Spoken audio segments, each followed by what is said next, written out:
Thank you. Thank you.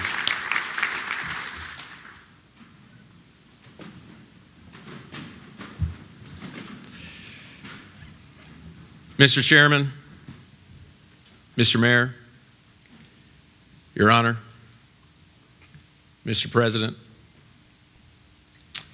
colleagues and trustees, and my community, and my sweetheart. Thank you. I'm excited to be here. I'm excited about Dearborn. I'm excited about Henry Ford College.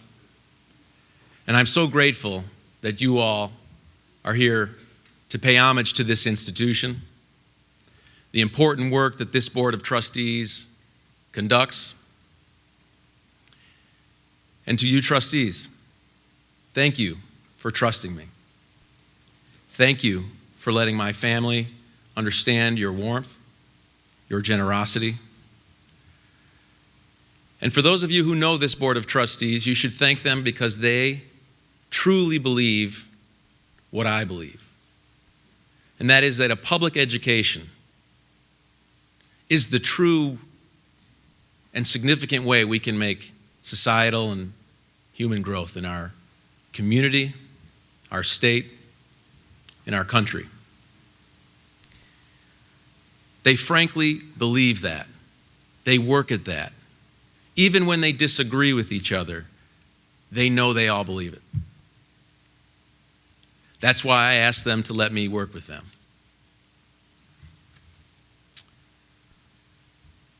This has been a fantastic event. I'm frankly touched and honored, and I'm glad Judge Green didn't apply for this job. I think it'd be him standing here.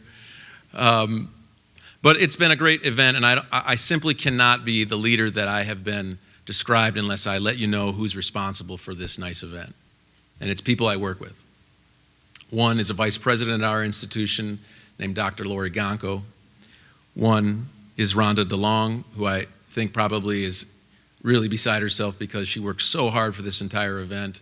And I know it's not her fault, but she had that video ready to go. And she has been a fantastic help in this, and then their support person, Jennifer Chapman. Now, Mayor O'Reilly, I'm your constituent. I hope I'm your friend, and I look forward to having the benefit of your advice. And I'm grateful for the city services that your leadership deserves or delivers to my family and to me and my colleagues. There are presidents among us. One of them is from our colleague at Macomb Community College. His name is Jim Sawyer, and another person has a different title but the same responsibility, and that's Peter Provenzano. They sit in the back together, and I appreciate them being here. Chancellor Provenzano is from Oakland Community College.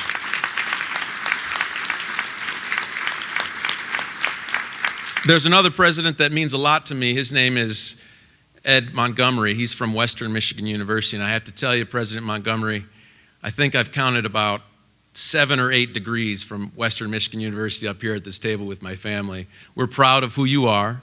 I'm proud to be a Bronco, and I appreciate your willingness to be supportive of me as a friend and a great leader of the institution I care so much about.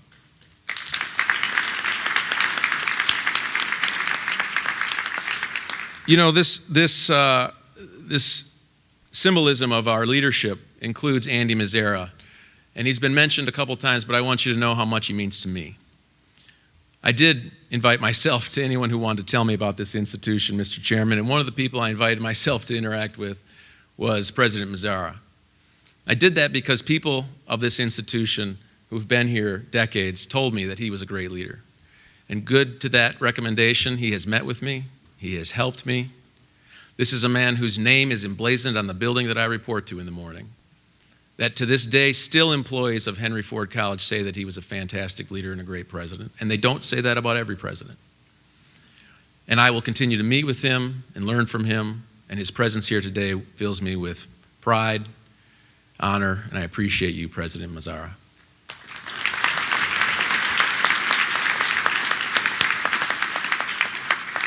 You know, my children are here, and my wife and I have decided, despite the questionable judgment to bring 2 children under 5 to an event like this, and you guys are doing great.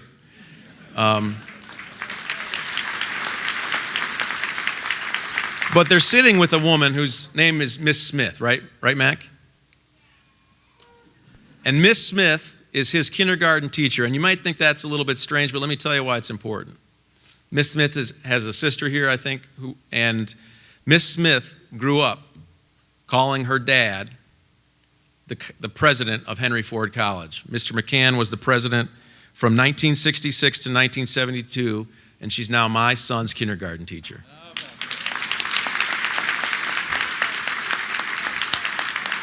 You know, there's another president that I want to acknowledge, and he's now my colleague. He's been helpful to me. He is intelligent and careful. He's kind and knowledgeable. And he stepped into the fray when this institution didn't have a president. He led us well, and he, like President Mazzara, I've not heard one negative thing about him. He is, in my mind, a real president, and I won't call him anything other than that. He did serve as the interim president, and that's John Setkowski. He's here. Raise your hand, John. Raise your hand at least.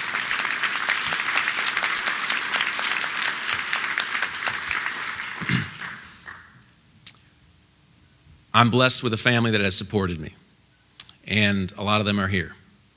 My in-laws are the Krulls. Pam and Gio are here, and they've been nothing but gracious supporters of me and our family. Courtney's siblings and their spouses are here, Carrie and Scott and Risra. And they too have been supportive of me. So supportive, Scott decided it would be a good idea that I marry he and his wife. And I took great pride in that, and I still rely on all of you for support. The Kavalhunas are here in force. I have an aunt and uncle who are both public school teacher retirees from Battle Creek Public Schools. I have a cousin, Lisa, who is the other Kavalhuna in the State Bar Journal, practices law very well in Oakland County. And I have my parents representing me tonight. My mother is here, and she has been fantastic to me, and her background is important for you to know because it informs you about who I am. She's a graduate of Kellogg Community College in Battle Creek. She was a poor kid from Battle Creek whose dad was a factory worker and whose mom stayed at home. She thought, and she instilled in me, that the way to prosperity was to earn an education, and a community college was the only way that she had an access to that. Fast forward many, many years, you'll find a master's degree educated woman leading a county-wide program to look after young children in Calhoun County, winning an Athena Award from Governor Granholm, the speech maker in my family, the supporter of mine, and the true reason why I accept and I'm appreciative of ambitious women, leader women. That doesn't bother me. In fact, I look up to a leader woman in her. My dad was a poor kid who immigrated to the United States from Brazil, and he lived in the basement of a house in Battle Creek, couldn't speak English, and went to the public school system there and taught himself English. And he too was a master's degree educated student that started at a community college. He was a proud member of the collective bargaining unit, despite whether you believe that or not, Mr. McDonald. He was the kindest person, and he supported me to a fault. He gave me the benefit of a loving father.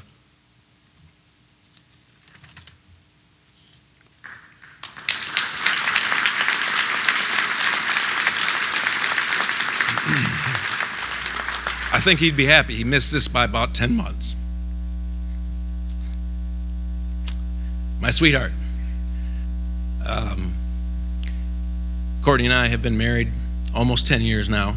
I have not forgotten one anniversary. Yeah, there's something to be said there. And she has done more than her fair share of pediatrician visits and taking care of our beautiful young children. And she has supported me. And she is one of the few people that a president needs. She keeps me grounded. She always has. I'll tell you a story. I was in law school, and I liked to play basketball. I was pretty good, not great, but decent. And there happened to be an intramural league in law school. I know that sounds hard to believe. You've probably never been there because no one showed up. Well, my girlfriend showed up, who's this beautiful woman here. And to keep me in line, after I had missed 2 shots, the second one by more than she thought was appropriate, the only person in the stands decided to yell at a very loud tone, "Cut it out, Russ!" And she's still that person who grounds me. You'll see a president of Henry Ford College on Wednesday mornings taking trash to the curb. On Sundays, I'm the deputy director of the laundry service in our household. And I love her for that. But you put my parents together with my wife, and what they've given to me is something that, frankly, a lot of our students don't have, but is the product or is the cause of my success. And that is other humans supporting me. I really believe that that kind of team environment, that kind of person-to-person support is really what drives success amongst our human endeavors. And my wife and my parents have blessed me in that regard. So let me talk to you a bit, if you aren't from Henry Ford College. Several of my friends and family are here, and everything's been said, I won't repeat, but I am proud of this institution. I am walking around this campus, walking around this county, telling of its virtues, telling of its programs. I want you to know about it, because there's so much good to know. You know, I wanted to live and work in an institution that believed in that ethos that Instructor Cohn had mentioned, that believed that education was something that we should work for, that we can devote our public service for in order to make a societal change. So when I was applying for this job, I walked around the campus. And I ran into something that I talked, Chairman, and you may remember this. In my interview, I pulled up a picture that I took while I was walking around. And it was a whiteboard. It was not even very clean. There was something written on this whiteboard that had been left there for a long time. And it was something that made me feel this is a place for me. It said, getting a higher education isn't like buying a car. When you buy a car, you climb in, start it up, and it goes without you thinking about it. Getting a higher education is like buying a car kit. Now, this is on an instructor's door, I start to realize as I'm reading this. Tiny little office, like most of us who ever taught classes, papers everywhere, trying to make it through to teach the next kid. The next part of this says, you have to read the instructions, put in a lot of time and effort, and go down some wrong paths. But when you're finished, you have something useful, something to be proud of, and something you understand. That's an instructor, run-of-the-mill instructor who cares about education like only that phrase can be said. I decided I wanted to be your president at that time. And that, yes, I did do a listening tour, and here's what I learned. Here's what is so great about this institution. And I can't go all of it, we'd be here all night. But here are some things you should know. This board oversees the third largest, I believe it's the third largest, isn't it, Mr. Chairman? Third largest public school district for which my kids attend. And we have thank you. We have an amazing partnership with Dr. Maleko and his team at the public school system. Do you know that almost 2,000 public school students at Dearborn Public Schools attend Henry Ford College? They can get up to 60 credits during their time in high school, and some even do 90 credits for no expense to the families. Some graduate high school with enough credits for an associate's degree. That is because of a partnership and, frankly, a love in public education that is unique to Dearborn.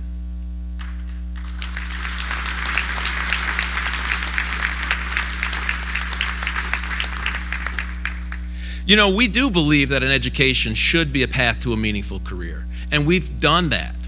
Since 1984, we've worked with the Ford Motor Company for a program called the Asset Program. It takes cohorts of students 2 years once they enroll, and at 2 years' end, they can be a technician in a Ford or Lincoln dealership to perform technical services on those cars. And during that 2-year service, they spend time in our classrooms, time in our labs, and then times in the dealership. And they have a job before they've started with us. These jobs start at $50,000 a year, and we've done over 500 of them in the last 25 years. And some of them make $150,000 now. U.S. Steel has decided we're worthy of their investment. They have decided that they will give $20,000 to help students that they help to pre-select go through our program to become employees in the energy sector at wages that start at $20.44 an hour. Just last year, 25 new students came into that program, and they'll get meaningful careers because that's what this is for. Our students deserve to learn at our institution and have meaningful careers on the other side. Secure 24 is an IT company that's nationally known. In fact, in 2017, Computer World magazine rated it one of the top companies to work in the IT sector. Over 100 HFC students since the last 8 years have gone on to that company, and some are in leadership now, and those jobs are paid up into the 6 figures for 2 years of education at Henry Ford College. We charge our students $99 a credit if you are from Dearborn. You do the math for that 2 years of education and that kind of career. I will take that bet with anyone who wants to debate with me about whether community colleges are worth investing. I'll take that bet with any family who wants to invest their time and their most precious treasure or their children in our institution. We can deliver for those people. You know, our students in our Health and Human Services School have passed the exams for the state and national certification boards in physical therapist assistant, radiography, respiratory therapist, surgical technologist. The surgical technologists, all the students have been scoring 100% for 4 years straight.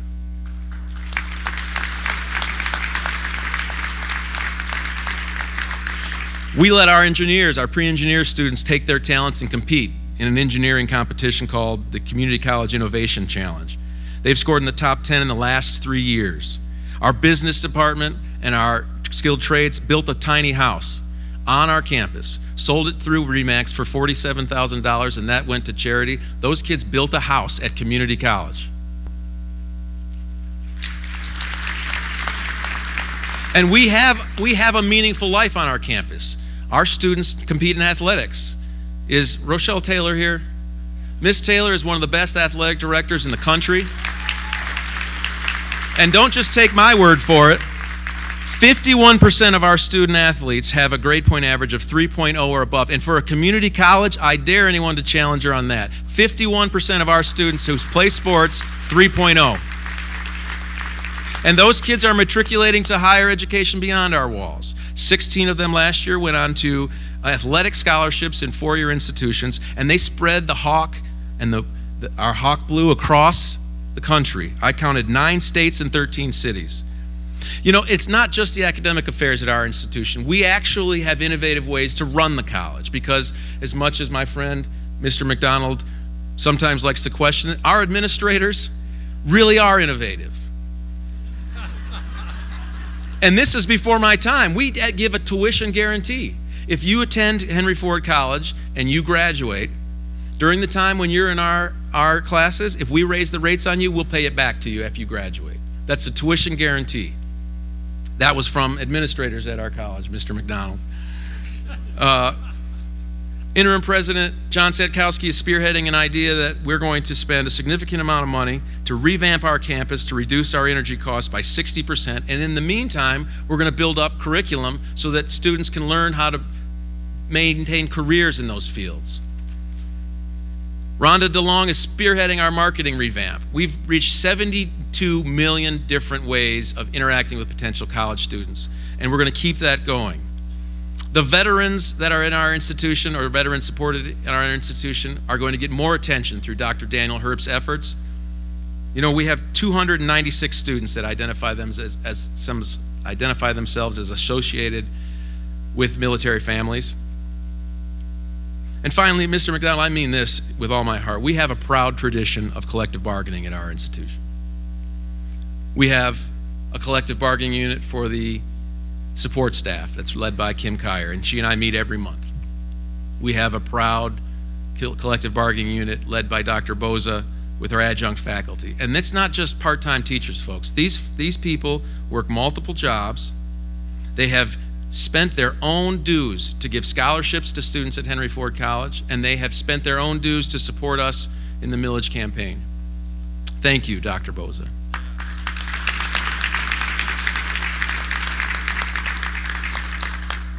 David Cunningham's there at the table also, and he supports the Administrative Services Union, and he leads them, and he and I are meeting every month, and I appreciate your support of me, Mr. Cunningham. And then Mr. McDonald.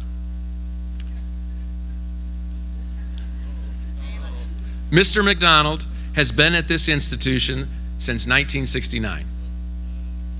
He has been the leader of the faculty union since 1978. He has seen presidents come and presidents go. And he has dedicated himself to helping me be a success. He has worked with his members to tell them that I deserve a chance to work with them. This is a man who is recognized by the American Federation of Teachers as a national vice president. Let me say that again. There's 1.5 million members of teachers across our country, and we have a vice president at Henry Ford College.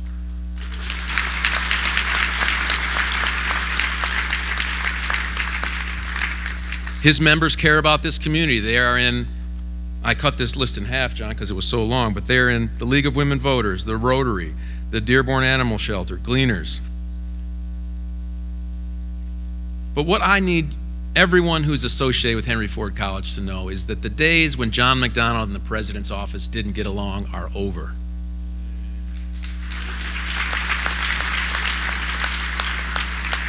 We don't have to agree all the time, and goodness knows we've already had some disagreements. But there will be respect of the faculty, and there'll be a partnership with its leadership.